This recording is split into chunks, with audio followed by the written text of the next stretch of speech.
The Cardano naysayers love comparing smart contract platforms, highlighting what our ecosystem lacks, focusing on DeFi and vanity metrics, TVL, TPS, stablecoins and lending platforms. But whilst they're very quick to critique, they have an almost built-in automatic mechanism to completely discount or entirely block out the technological advancements and innovations that have already occurred, forming the architectural masterpiece that is Cardano.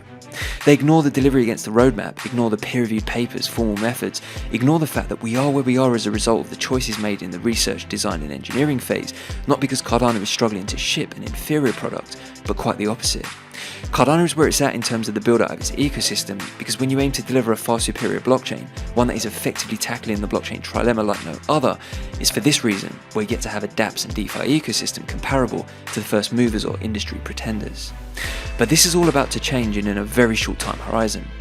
If you want to deliver the most decentralized, secure and scalable blockchain, then a dApps ecosystem, stablecoins and all the DeFi products that come thereafter would always follow the build-out of its core technology stack. Now that Cardano has become more expressive, putting the E in EUTXO and firmly in the era of scalability, the naysayers should focus less on what Cardano currently lacks, but instead gauge the impact of what is likely to happen with the arrival of stablecoins, pooled lending and a world-class trading platform, which are all imminent, on the blockchain that actually considered security and sustainability at its core, backed by a community that is completely dialed in. Welcome back for today's installment of Cardano Insights, where we track the all important developments at the very pulse of Cardano and its ecosystem. So let's get straight into it. First up today, and with big arrivals in mind, we go to a project that we've been tracking closely throughout their DAO Kickstart campaign in the lead up to the highly anticipated mainnet launch. Indigo Protocol was scheduled to launch on the Cardano mainnet Monday 21st, so that's yesterday, and they didn't disappoint. Yesterday evening we got this announcement confirming synthetic assets in the form of IBTC and the stablecoin iUSD are now officially live, available in the Cardano ecosystem. Heading over to the Indigo dApp, in under 24 hours 20.3 million ADA has been locked into the protocol, with 845,000 iUSD deposited in the stability pools. With the protocol now live, you can deposit collateral, mint iUSD and trade the stablecoin for ADA or vice versa at Muesliswap DEX, where there's now a liquidity pool active. After following all the developments in the build up to launch, it's great to finally see an ADA iUSD pair available on a Cardano DEX. What's really interesting about iUSD is it's unique in the sense that it's a triple peg stablecoin, meaning it tracks the price of the digital assets USDC, USDT and TUSD via its triple peg mechanism. iUSD's fault-tolerant design tracks the median price of those three centralized stablecoins, ensuring resilience under volatile conditions that could lead to depegging of one of the three tracked stablecoins. To maintain price pegs, Indigo relies on protocol rules to incentivize arbitrageurs to stabilize prices. These rules ensure that iUSD and other iAssets are always fully collateralized with ADA, giving further confidence to users that iUSD and iAsset prices will match their counterparts. As always, before interacting with any decentralized asset, be sure to carry out sufficient DD. If you want to read more about how iUSD and iAssets are stabilized, check the article linked in the description below.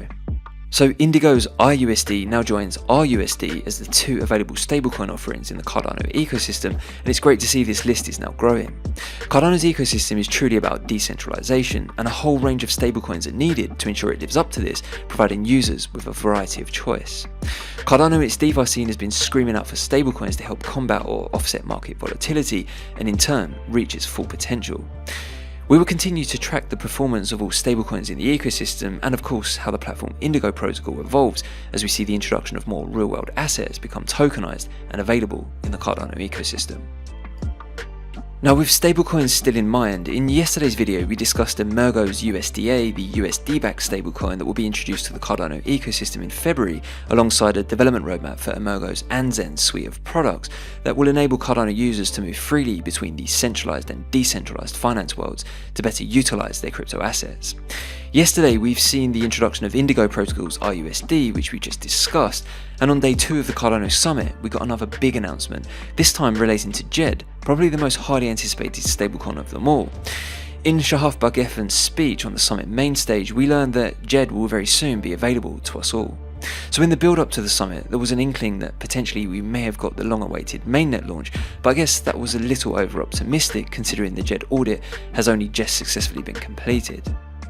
So to the announcement itself, no definitive date was given, but it was confirmed that in January, Djed version 1.1.1, which is minimal Djed, will be officially deployed on the Cardano mainnet.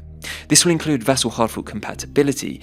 The initial version will be released in a careful and considered manner with a limited amount of liquidity that will be increased in future versions to ensure a gradual approach in providing ADA liquidity to the Djed smart contract, with the idea to grow sustainably, with security being the number one priority. After the initial release will come version 1.2. By then, Djed will be using the Vassal features, including a reference script which will increase its scalability. Djed 1.3 is the extended Djed version that will introduce dynamic fees and prices. In addition, staking will be supported, resulting in significant liquidity provision. As we've been covering on this channel, Djed, alongside the technical development, has been very busy building and securing partnerships, which forms a wider part of the strategy to ensure once it launches, it has a significant reach with DEXs, launchpads, DeFi protocols, wallets, and even stretching to telecoms in world mobile. They really are aiming to touch all corners of the Cardano ecosystem. The announcement of the mainnet launch was also coupled with another announcement that in time could prove to be equally as impactful. Currently, Coty are also developing Djed Pay, a mobile payment app and crypto gateway that will allow merchants, e-commerce platforms, and non-profit organizations to accept Djed as a form of payment similar to ADA Pay. Full details regarding the development roadmap here are yet to be confirmed, but as always, we'll continue monitoring the progress very closely. What intrigues me most about Djed is, in this current climate where many stablecoins have proven to be far from stable, it's going to be very interesting to see how both Djed performs and the impact its introduction has on ADA itself. Using its over-collateralized algorithmic design, being pegged to USD, backed by the base coin ADA, and using Shen as its reserve coin, Djed's algorithm is based on a collateral ratio within the range of 400 to 800% for Djed and Shen in order to ensure there's enough ADA in the pool. As a result, when it's released in the ecosystem and utilized, a lot of ADA is going to be locked up. Considering Djed is backed by IOG's peer-reviewed research, built on Cardano and has undergone extensive audit and testing through Coty, I have a feeling it's going to prove to be just another example of why IOG takes research and design so seriously. Now on Friday, while Scotfest was blessing us all with some great content and big developments coming out of IOG, Liqwid Finance had a major development milestone themselves, which signifies another huge step towards the all-important mainnet release, where pooled lending and borrowing will officially go live on Cardano. Here in this update, they announce, hey Cardano community, the first algorithmic ADA lending and borrowing markets are now live on Preview Testnet. They also provided the Testnet app and Testnet article links for you to get started, which I've linked in the description below. Liqwid also highlighted that this development milestone has been 1.5 years in the making, just to put into context the amount of time and work the core devs have put into building what is going to prove to be a vital pillar of utility for Cardano's DeFi scene. Now is the time where the Cardano community can finally start to interact with this dApp, become familiar with the interface and provide vital feedback for UI or UX improvements. So go check the testnet release article for user guidance, the initial feature release, and take a look at what's still to come feature-wise in the coming weeks. We'll continue to track the progress here on Cardano Insights as we edge ever closer to another big dApp development soon to arrive in the Cardano ecosystem. Now you may remember in a recent video we discussed a Muesliswap tease where they had tweeted this: nearly 1 year of Muesliswap and we didn't stop building. We're working on one of the biggest Cardano DeFi innovations. Stay tuned for more information soon. Well, just like Liqwid dropped their public testnet launch whilst we were all distracted with Scotfest, Muesliswap in a similar respect did the same, revealing this big Cardano innovation they speak of on the very same day. So Muesliswap announced our big innovation for Cardano DeFi, concentrated liquidity pools, confirming that Muesliswap's concentrated liquidity pools are now on the private testnet. Now if I'm being honest, concentrated liquidity pools is a concept until now that was pretty alien to me. Lucky for us, Muesliswap kindly broke this all down in an accompanying thread. So they explained, with stablecoins finally arriving to Cardano, this will dramatically increase DEX volume while users demand low price impact trades. This is where concentrated liquidity pools come into action. Ultimately, they are designed to offer higher capital efficiency, enabling liquidity providers to select a particular price range to provide liquidity, which leads to better prices for traders. Muesliswap state, as a result, the arrival of these new pools will increase liquidity depth dramatically. Here they gave the example of a pool consisting of 2 USD stablecoins. Using concentrated liquidity for the price range of 99 cent to $1.01 means liquidity depth is increased by 14,000 times.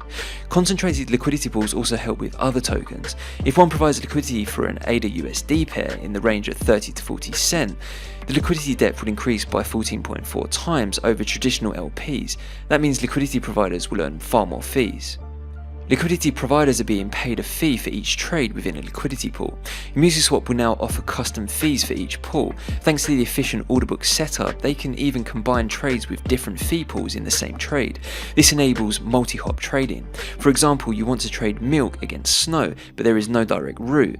This new protocol allows to trade milk to ADA, then ADA to snow, all in one transaction with just one transaction fee. This will help support even the most exotic pairs with low price impact. Thanks to the Cardano UTXO model, Muesliswap can connect the new concentrated liquidity pools to the existing order book. That means they will support limit orders, market orders, and partial order execution. With the concentrated liquidity pools now on the private testnet, I'm sure we're going to be hearing a lot more in the build-up to mainnet release, and we'll be sure to track this right through to delivery. So that's it for today's installment of Cardano Insights, as we keep track of the developments and continue to spread those positive Cardano vibes. In tomorrow's video, we're going to be taking a look at more of the major developments that came out of Scotfest, along with any breaking news that develops in the meantime. If you found value in the content and want to help Sapien fit as many new subscribers in just one video transaction, Cardano style, then please be sure to comment, share, like, subscribe, and hit that notification bell, which is the best way you can help support the channel. We'll be back soon with your daily roundups. Until then, thanks for watching, have a great day, and as always, keep it Cardano.